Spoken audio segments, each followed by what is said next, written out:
All right, that's 101. Let's get started, folks. Good afternoon, everyone. Welcome to Smarter Retirement Planning for Business Owners webinar presented by PACE and Westpac Wealth Partners. Today, we'll talk about advanced retirement planning strategies. My name is Jeannie Yang, and I'm a business counselor at PACE. Thank you for joining us today. This webinar is brought to you in partnership with the City of LA Economic and Workforce Development Department and BusinessSource Pico-Union West Lake Region, operated by PACE Business Development Center. This webinar will be recorded and available to you later time for the review. And at the end of the webinar, you'll be asked to participate on our survey. So please make sure that you complete the survey. And before we learn or get into the topic, let me do a quick introduction on PACE. PACE is a nonprofit organization, and we offer one-on-one business counseling, and we have SBA loans, and we do the financial plan development, webinars, and trainings to establish your startup and brand new business or help your existing business. And we can also guide you through the procurement contracts from the beginning till the end of your contract. So if you're interested, please give us a call or visit our website. The greatest fact is that all our services are free. So pacelabdc.org has plenty of information. So please visit our website for more information. Our guest speaker today, Sherbel and Danielle from Westpac. Pleasure to have you back with us, gentlemen. Let's get started. Thank you. Thank you for having us. I'll let Daniel introduce himself and then I'll jump in. Yeah. Okay. Welcome everyone to Retirement Plans for Business Owners. Today we'll be covering advanced retirement plans. My name is Daniel. I am one of the advisors under Charbel Gabby's team. I had the wonderful opportunity to be a resource for you guys last year, and I wanted to expand your resources for this year. And so I wanted to bring Charbel here. And so Charbel, go ahead. Thank you. Thank you so much. And Jeannie, thank you for having us. I always tell you, I think your organization is an incredible resource. I was a business owner for 20 years. I did not know people like you existed. I could have used a lot of guidance and handholding along the way. So we're a resource for you. We're here to answer any questions. We're just an extension of PACE. So today's webinar is about advanced retirement planning. This is when your business gets to a point where now you're making a decent amount of money. And what I mean by a decent amount of money, a, a position where you're able to put away or defer two, three, $400,000 a year into an account that you don't really need the money for right away. So we're talking, your business boomed. You're past the 401k. What do you do next? What do these, high net worth business owners do to move assets from the business to the personal? That's what today is. I know that it's a segment of the market that it's not for everybody. So I'm going to go through a little bit of the smaller plans before, just for those people that were not able to attend the previous webinars on the startup plans and the kind of the 401k plans. But I always want to go back to, we're a resource for you. I would rather, speak to you and answer the questions that are pertinent and make sense for you. So just real quick with the agenda, we always go through our some of the financial considerations to consider as you're growing your business, as you're building your business. This is a place where you're there and sacrificing a lot of time away from your families to do this for the hopes of it, being 10 times or 100 times what you put in the future. Our goal is to help you move assets from your business to the personal efficiently and vice versa. How to efficiently handle both the business finances and the personal finances. Because as you know, you're in an incredible position. You have a lot of unique opportunities as a business owner, and the government, gives you incentives because of that risk that you're taking. So we'll go through that a little bit. We'll go through the Secure Act changes and what has made really the popularity of 401ks, and in our state, almost the requirement of a retirement account. So I'll give you real quick, starting January 1st of 2026, if you are an employer with at least one non owner employee, you are required by law to have a qualified retirement plan. So they have been sending, fines to businesses that have, 2 to 4 employees, and the law was under 50 employees, then under 25, then it moved to 5 or more, and now it's any 1 or more. So it puts almost every business that we deal with on a day-to-day basis in the crosshairs. Our job is to show you what the options are. You also have to realize that there are ways to use this, like there are plans just to satisfy the requirement, but there are opportunities to not only satisfy the requirement, but to really put into a plan that's going to help you save for you and your family for the future. We'll go through the retirement accounts on um, the individual side, moving up to the corporation. So just from our traditional approach, or the business owner's traditional approach, and I did this when I was in business. If I had a tax question, I'd ask my CPA. If I had a legal question, I'd ask my attorney. I didn't think I needed to talk to somebody else. At Westpac, we truly believe in the coordination of advisors. We become the quarterback of your current team of advisors. We can bring in people if you don't have necessary specialists in their fields, but we'd most of the time rather work with the advisors that the business owner has, because you build that relationship, there's trust already there. And our goal is to quarterback decisions. So whenever you're ready to make a financial decision, our job is to get your team together, figure out what the pros and cons of that decision is from each of their fields, and then give you the most information, education, and resources to make the best decision at that particular point. So we feel the approach should be a lot more coordinated. I don't want to use the word holistic. Our whole industry is using the word holistic. Doesn't mean much to a lot of business owners. We just want coordinated decisions being done by you guys. And we build the balance sheet for the business owners. So this gives us the opportunity to then use either resources where relationships we've developed with some of these specialists. Think of it like we're the primary care physician, and these are the specialists. So we'll know enough about taxation and estate planning, but we don't file taxes. We don't do the estate planning docs. We need the specialists to come in and give us their legal and tax opinion. And the most important thing is the interaction between your business and personal. As a business owner, you have an incredible opportunity. And I tried to take advantage of it because I was a client of the firm and they helped me do that. But whenever your business is expanding, most of the funds is coming from the personal side, and vice versa. When you want to buy something on the personal side, it's coming from the business. So how do we efficiently move money back and forth in order to protect our assets, to grow our cash flow, and grow our net worth? So please, in the meantime, I want to just point you to the bottom of the Zoom window. This is not a normal Zoom meeting. It is a webinar version, so I don't believe you'll be able to use the chat, but there is a Q&A on the bottom of your screen. You can click on the Q&A, ask any question that you want at any time along the way. Daniel will be watching that, and he'll stop me, and I'll answer the question. Again, like I said, we're here for you. If you want it guided or more info on something that we talk about or something that we've talked about in the other 2 retirement webinars, please let us know. So that's how you would use that Q&A box. All right. So like I had mentioned before, Secure Act 1.0, I believe, was in 2020. It was basically a realization for the government to say, okay, you know what?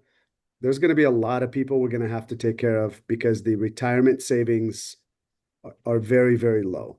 I think I don't want to misquote numbers, but the average savings in a retirement account for a person age 60 or 65 is like less than 100,000. And so what can the government do other than, tell people, please save more? The Social Security might not be there, or other resources might not be there, is to use business owners as a source to help push people to save. And so what they did is they developed a whole slew of tax credits for business owners such as yourself to open retirement accounts for your employees. And a lot of times there would be before, when you'd open a 401k or a retirement account, your employee would have to opt in to enroll. So now they're doing it where automatically starting in January 1st of 2026, any retirement account you do will have an automatic enrollment clause in it. So that gets you a little tax credit there. There's tax credits for new plans that will most likely pay for most of the costs of establishing a plan for the first few years. And remember, you are an employee as well. So you can take advantage of all these retirement plans as an employee as well. But as an owner, the government's giving you an opportunity to establish these plans for your employees. The other tax credit, and we'll talk about it later, is the catch-up contribution. Basically, if you end up giving your employees some sort of money as a percentage of what they put in, then the government, will give you a tax credit up to $1,000 for every non-highly compensated employee. So if you have 10 employees and you're giving them $1,200 each person, not only is that increasing employee loyalty and making your employee much happier, you're using $1,000 of the government money and the other 200 you're deducting anyway.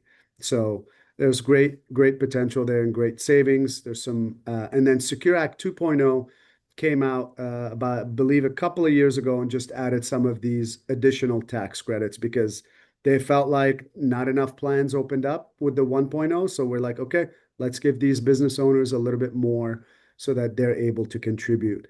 And really get these employees to contribute. So less burden on the government. Okay. Excuse me. So we have, just from a retirement plan perspective, we have, everybody's heard, or most people have heard of the individual retirement account or the IRA. It comes in a Roth IRA version or a regular. This does not qualify for CalSavers. If you open up an IRA, it is literally just an individual retirement account for you as an individual. If Daniel is my employee, he could go open his IRA. And yes, you need compensation. You need earned income to be able to contribute to an IRA. But anybody could open it. It doesn't satisfy the CalSavers. The SEP IRA, it is one plan that satisfies the CalSavers. A SEP IRA, and recently with Secure Act 2.0, they added a SEP Roth IRA. What that allows people to do is it allows to put in, they're all employer contributions. So meaning if I have my own business and I'm the only employee and I don't do a payroll for myself because I'm a sole proprietor or an LLC taxed as a partnership, I can contribute up to 25% of my Schedule C income to this plan. And if I do a regular IRA, it will be a tax deductible contribution. If I do a Roth IRA, it will be after tax contribution. If anybody wants to know the difference between Roth and traditional, please let me know and I can go into that. But we did go through that the first meeting. The maximum you can contribute to the SEP is 70,000 per year. But again, 70,000 and the max is 25%. So if you do the math, that means you have to basically make income of, what is that, 280,000 to be able to contribute 70,000 into that plan. Once you have employees, the SEP gets a little bit complicated because if Daniel's my employee and I give myself 10% because I love myself, I don't know how much I love Daniel to give him 10%, but I would be required to put in the same percentage for Daniel as I put in for myself. The simple IRA, that was the less complicated, less expensive form of a 401k that became popular a few years back. It had that has a requirement that you have to do an employer contribution, which a lot of businesses didn't like, and the administration and the upkeep of it became a little bit too complicated. So the industry in general is now moving more towards 401k because of all these tax credits. If the 401k is now cheaper or just the same price, everybody would rather, there's a lot more benefits in the 401k. So the simple IRA there, let me just check the Charbel, I think someone that replied was a to yes. Okay. Yes, you can go over the IRA, like Sure. the Roth and.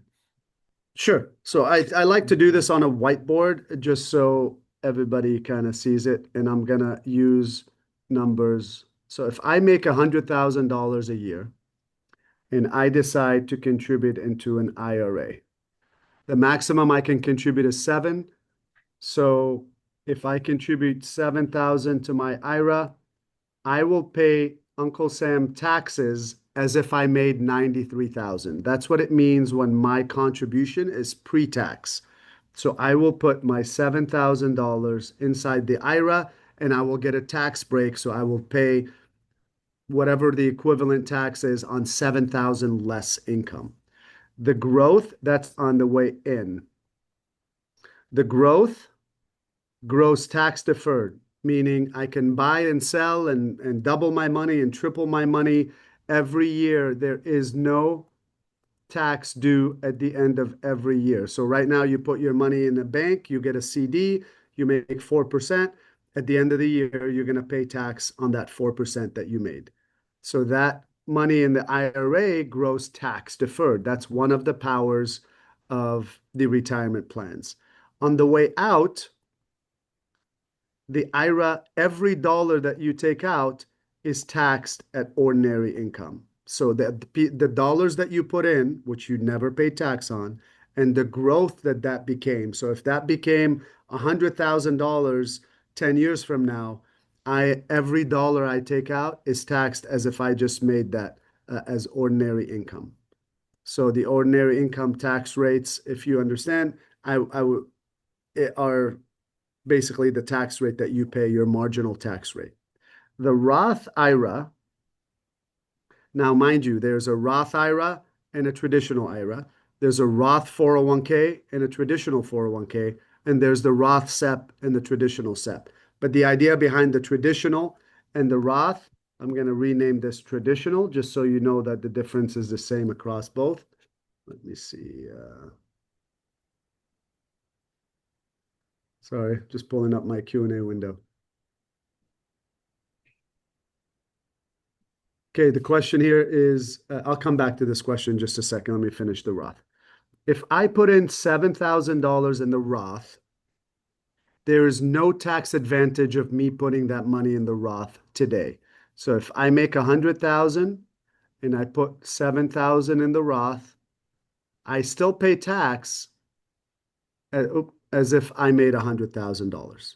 So on the way in, it's not tax deductible. On the growth, the same thing happens that it happens in the regular IRA. It's tax deferred. I never pay a dollar every year. A lot of brokerage accounts, like I said, and CDs, you're paying tax every year. There is no tax due. The tax is deferred. On the way out, every dollar that you take out, as long as you're 59 and a half, is tax free. Every dollar that you put in, which you already paid tax on, but also the earnings. If that 7,000 becomes $1 million, you could literally take out the whole $1 million on your 60th birthday and not pay a dollar of tax on it. Now, the other advantage is when you retire, your Medicare Part B premiums, your Social Security, the way it's taxed, all depends on your taxable income. So if I'm taking money from my regular IRA here, that's going to affect how my Social Security and my Medicare Part B premiums, how much I pay. And so the key and the goal for our clients is to try to get to retirement with a good amount of money in tax-free income so that this way we have the flexibility to take out from different buckets. I hope that answers the question from a traditional and a Roth perspective. Most retirement plans that are employee sponsored now, especially 401ks, have the Roth version. So the question here that we have, yeah. I see Roxana raising her hand. Roxana, do you have a question? Oh, are we able to unmute? Yes, I just did. Oh, okay. Nice, fancy. But you have to unmute. Wait, Roxanne or Clarissa? It was Roxana that I saw raised her hand. If you can just type in the chat, Roxana, that'd be if you have a question in the QA chat. But for now, you can answer the anonymous one. Yeah, the Jeannie, I think you did a You gave access to Clarissa instead of Roxanne, maybe. Oh, I'm sorry. That's okay.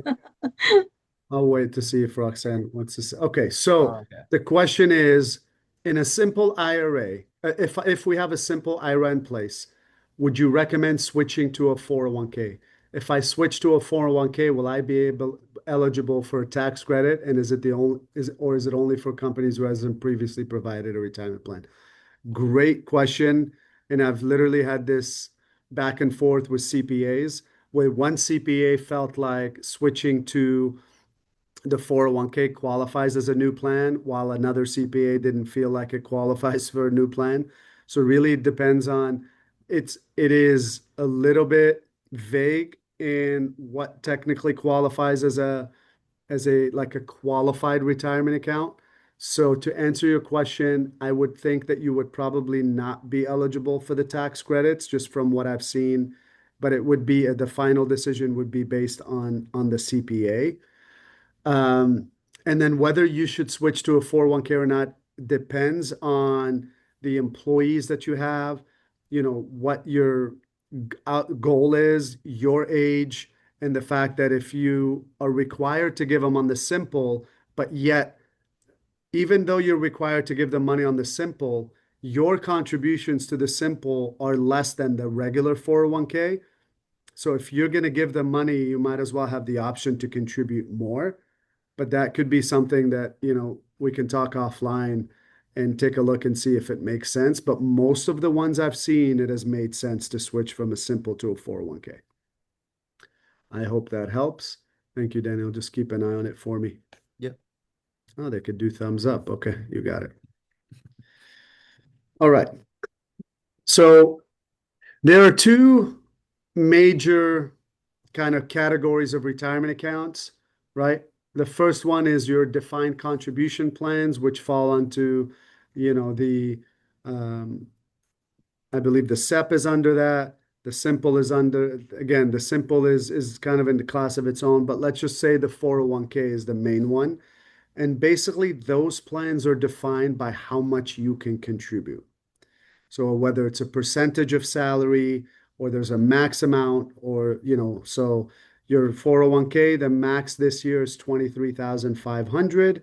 That's going up by 1,000 next year. You have a potential if you're over 50 to do catch up, and then there's an accelerated catch up if you're 60 to 63. That's another way that they did is they realized, look, somebody's starting in their 50s and now they're making money. We need to give them time to catch up. So now they're giving them opportunities to catch up. So those are defined contribution plans, defined benefit plans. Think of it like your pension plans. Firefighters, police officers, they all have some sort of pension through their unions. And what happens is, they put in some money and then the, police department or the state or the county puts in money on their behalf so that at some point they retire with 80 or 90 or 95% of their salary for the rest of their lives, right? Most retirement plans back in the 50s and 60s and 70s were all pension plans. People went to work for GE, they worked for 30, 40 years, retired with a pension, and made 90% of their, pension for the rest of the time. Obviously, a lot of private corporations, could not afford to continue these pensions because the employees today were paying basically for the pension for a lot of the people that were retired. So there was a big shift back in the 70s. That's when 401ks were introduced because the tax rate was so high. And so then it gave people an opportunity to contribute their own money from their own paycheck along with giving money to the company. So if you remember last week, we talked about the 401k. It becomes sort of a trust. It's protected from creditors. It also has to abide by very specific IRS rules called ERISA. That's why O.J. Simpson, nobody was able to touch his money, even though he owed the Goldmans a lot of money. It's because his NFL pension and his NFL retirement account were, protected by ERISA. There's three forms of money that comes in. There's employee deferrals, meaning the employee, and if you're the owner of the business, you considered an employee here. You can put in 23,500 if you're under 50 years old. There's a match here, some sort of money back from the company. And then there's also another form of profit sharing here that's an employer contribution. So that's where the 70,000 total can be between these three plans. And each person will have their own individual account. So I won't go too much into the 401k because we had the whole webinar last week that I think Jeannie is putting up. So that will have all of the 401k information on it. If there's any question, if there aren't any questions, I'll move on to the defined benefit plan. I'll give it 10 seconds.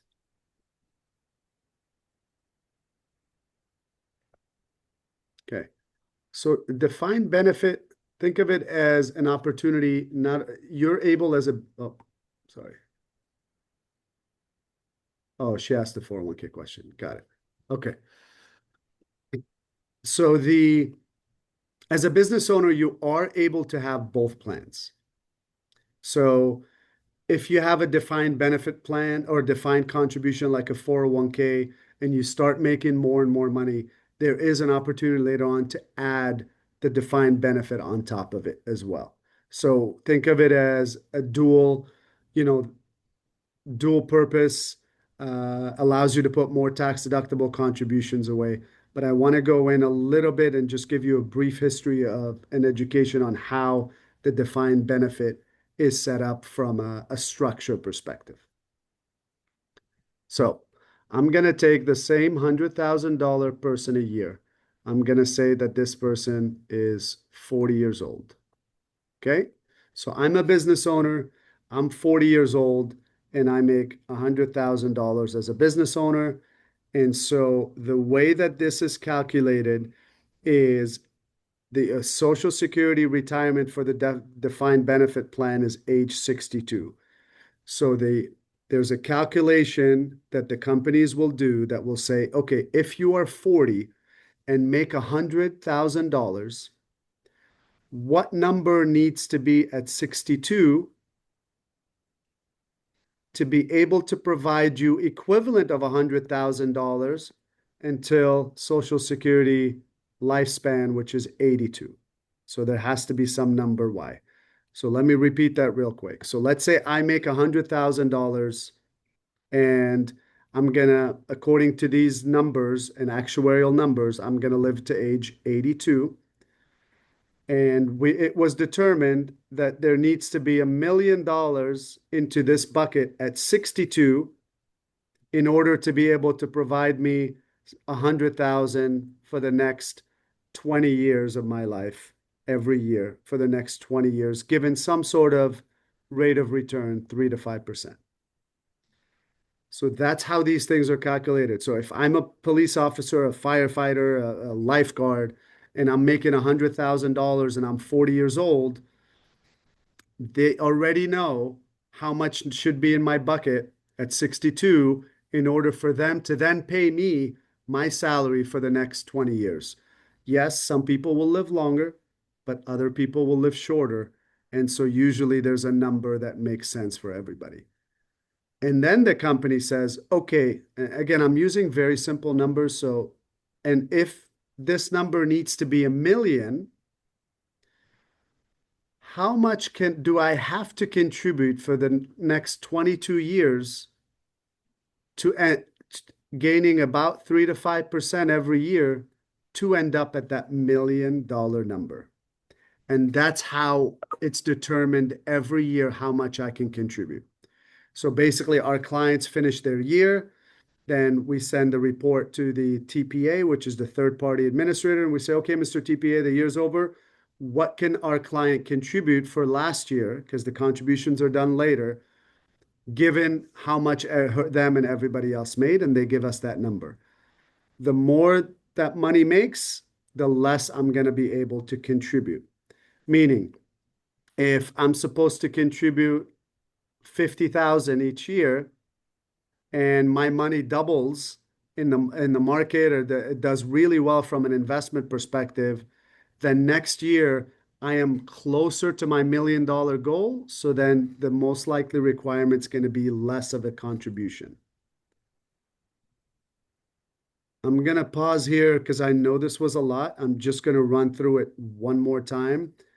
You don't have to make any of these calculations. I'm just giving them to you from a trying to go from a conceptual perspective. There is a company specific that comes in and called the third party administrator that looks at your age, looks at how much you make, looks at every employee that you have, their age, and how much they make. Once the money goes into a defined benefit plan, it is one account for everybody at the company. So if Daniel and Jeannie are my employees, the company is going to tell me, okay, when we put in 100, maybe 3,000 is for Daniel and 5,000 is for Jeannie. And they will keep track how much I owe them if they were to ever leave 5, 10, 15 years later.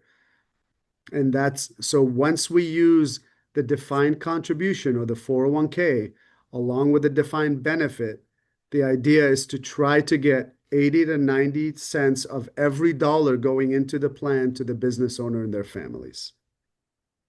That's the goal because a lot of business owners have been presented with 401ks that have looked like more of a cost to the business. Oh, you put in a dollar, but you only get 30 cents. I'm going to give this 70 cents to the other employees. You're like, okay, I might as well pay the tax then because I'm not getting much of a benefit. But when you put in that dollar and getting the tax benefit and maybe seeing 80 to 90% of that money, that's a completely different conversation. It is no longer a cost. It's basically shifting one pocket from one money from one pocket to the other. Jeannie, this is the first time, I don't know if you're able to unmute, but this is the first time that you've heard the defined benefit. And Yes. so any questions, anything that I could repeat for people just to understand? They don't need to understand really how the calculation is made. It's just that's how much the contribution, we don't know the contribution from year to year. Did that make sense? It does make sense, but it's complicated. Yeah, no, for sure.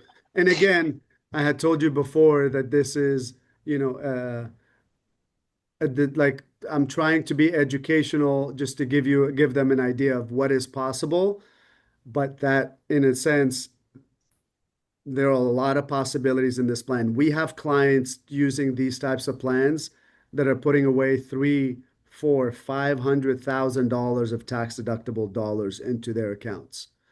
So you're talking about some large deductions for some successful businesses. And again, the calculation is just determined not on how much I can contribute every year, but a backwards formula that will then give me how much I can contribute. Any questions, comments, concerns about the defined benefit plan? So one of the questions we get is, when am I ready for the defined benefit plan? Right? Is my business ready for the defined benefit plan? And so really what we tell them, like, do you have a 401k? Are you maxing it out? And are you maxing all the potential employer contributions that you're putting in? And you're still looking for more tax deductions. Is that, something that then that's something we would consider. Some of the employees, it's more beneficial the less employees you have. But we have put together plans for a group of dentists that were 70 to 80 employees, and we were able to still give a little bit of money to the employees, but 92 cents of every dollar went to the two dentist owners. So Wow. it could be really powerful. And again, our industry does a poor job of educating on this. Number one, because it's complicated, but number two, because they present it as a cost. But if Hmm. I am contributing, even let's take the 401k. If I don't contribute and I'm in the highest tax bracket, I'm going to owe $40,000 on that. So would I rather take 40,000, give it to Uncle Sam and whoever the state uncle is, and then put the 30,000 in my pocket, or would I rather take the whole 70,000, put it in this account and not pay and defer tax for the future? And that's really, it comes down to a kind of a business to like a each person's goals will fit in and each person's business will fit in. Let's see. Yeah, so that's one question we hear a lot. What normally is entailed is we take a census of understanding who you have as employees, their ages. Sometimes kids are in there too, right? If your child is an employee, you're able to do a 401k for your child as well, or they're able to do a 401k and defer some of their paycheck into that. And then maybe later on, roll it over into a Roth IRA. So putting kids on payroll is something that, can be beneficial. Again, it all comes down to the CPA, what they're comfortable with, also how old are the kids, what are they kind of doing? You can't really justify a 1-year-old doing a lot of stuff other than maybe being in pictures. But again, modeling and things like that can only pay so much. So there are strategies there on the 401k as well.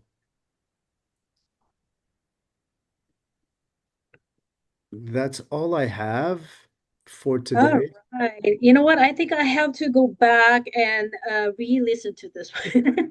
Yeah, no, that's okay. And I'm sorry that it got complicated, but like I told you, I've been It's thinking about this webinar for 2 days, and I Yes. feel like this webinar is really, it's not for everybody, and even for the ones that we're talking to, it's very Mhm. complicated. So to really to do a webinar on it for 30 minutes doesn't do it justice, Right. and it's Right. not really necessary. So, but we had already named that No. seminar and we had already had it planned. But if somebody wants me to go back a little bit to the 401k, I Um, can do that as well. So we have yeah, there's a question. yeah, Can you yeah. So elaborate? ERISA is, I don't know, it stands for Employment Rights. Basically, discrimination in retirement plans is extremely important. We cannot discriminate. That's why if I'm giving myself 3% for a company match and Daniel and Jeannie are my employees, I have to be able to give them the same percentage. Because me as an owner, according to these retirement plans, I'm considered a highly compensated employee. And to be a highly compensated employee, I cannot give myself money without giving the non-highly compensated employees money. So ERISA is the governing body, you could say the rules, the laws that all these retirement plans have to abide by to make sure that owners are not discriminating and giving more money to themselves and not giving enough to the rank and file employees. So a lot of times the 401k, the documents, they have to abide by ERISA. The traditional IRA and the Roth IRA, those are not retirement plans. They're just for you. So there is nobody you have to really abide by. But everything else is governed by ERISA. And ERISA violations are not fun. So nobody, a lot of the groups of companies that we use, those are more, they all understand their own duties from a ERISA perspective. So actually, let me go take it one step further. So as a business owner, you do have liability when you have retirement plans. So the first liability that you have is obviously from an ERISA perspective, is making sure that you're not discriminating against your employees. So then, as a result, the TPA is the person that takes on, which is the third party administrator, which is very similar to the CPA of the retirement plan. This is all they do. They're the ones who take care of the compliance of the plan. And they'll tell you at the end of the year, you said you were going to give Jeannie 2,000. You only gave her $1,999. You owe her $1 and there's a penalty and you need to give it to her ASAP. So that's the TPA is what allows us to or allows them to take care of the compliance for ERISA. The other liability that you have is from the fiduciary investment liability, which means that if an employee comes to you and you have a retirement plan and they say, "Oh, Jeannie, like, what do you think I should do for this? Should I pick the target date fund or should I do this mutual fund? Or which fund do you think does better than another fund?" that liability is passed on to a fiduciary that says, you as a business owner should not answer any of these questions. I will take on the responsibility of making sure that the investments are appropriate and also making sure that um, they'll make sure that the investments are keeping up with the markets. If we have some funds in there, so let's put it this way. People are starting 401ks with crypto. And so that's going to cause a lot of liability for the business owner because your employee can come to you and say, look, I put all my money in crypto and lost, or I put all my money in this fund and lost. You don't want any of that to blow back at you. So you have to have a good assortment of funds for them to choose from, and their decision is their problem. So a fiduciary there is going to remove that investment from you. And the last liability that you have is education side. Educate, and that's where we come in. Whether to put it in Roth or regular, how much of a percentage they should contribute given their goals. That's not something an employer should ever answer. And that's where we take, Westpac takes that liability, and I take that liability as the fiduciary on the education part. If somebody just goes out, opens up a 401k, they're going to have these two liabilities on them. So they have to make sure that that liability is not there. And we see it all the time. The owner has no idea. A lot of these 401ks have no advisors on it. And they're like, oh, well, I don't want to pay advisor 0.5%. Well, but this is how much liability you're taking on. So again, it's just about educating. If they decide to continue doing it, as long as they know I guess the consequences. Hope that answers your ERISA question. And think of it as compliance to federal laws. Any other questions, comments, concerns?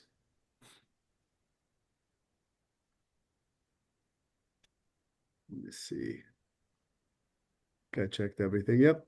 So Any questions? You don't have to ask. You don't have to yeah, type. don't worry. You don't have to ask about the DB, the defined benefit, Yeah. about any retirement questions. If you're, again, if you're a business owner with zero or very few employees, there are a lot of opportunities to save for yourself in a tax deductible fashion. So, and you could even save for yourself in a Roth. That doesn't have to be tax deductible, but you need to somehow figure out ways to move money from your business to your personal balance sheet. All right. Any questions from you, Jeannie? I'm good. Okay. I learned a lot.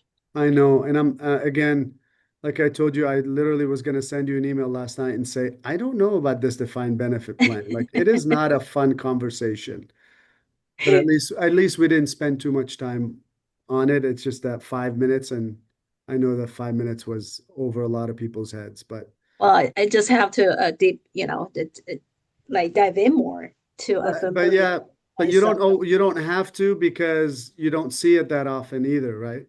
So Yeah. But just to learn, just to get the heck of it. yeah, yeah. So Yeah, to Okay, simplify it but and summarize it, if yeah, anyone's that's why looking you're there, to, Danielle and Charbal, to answer our questions, or if we get confused. yeah. You guys are experts. Yeah, and then when you have an actual example, if you're talking to a client and you take their situation, you are able to show an illustration Mm-hmm. that can then make a little sense and say, okay, I see what you're talking about with this XY stuff. Right. I see what I can how contribution is determined. So yeah. at the end Okay. of the day, most of us will never need to open a defined benefit plan. 401ks, and I know the person that asked about the simple. If you have a question, we can take a look at it. But yeah, thank you for allowing us to be here. Thank you for letting us be a Thank you resource, so and much. thank you for all the amazing things your organization does. All right. All right, folks. Before we end this webinar, I have a small announcement for those small businesses within the city of LA, not the county of LA, but city of LA. We have a new enterprise, micro enterprise recovery grant available. If your business was established on or before March 1st, 2020, and you've been filing taxes and less than 5 employees, you're eligible to apply. And if you have any questions about this grant, please shoot me an email. I'm going to type my email.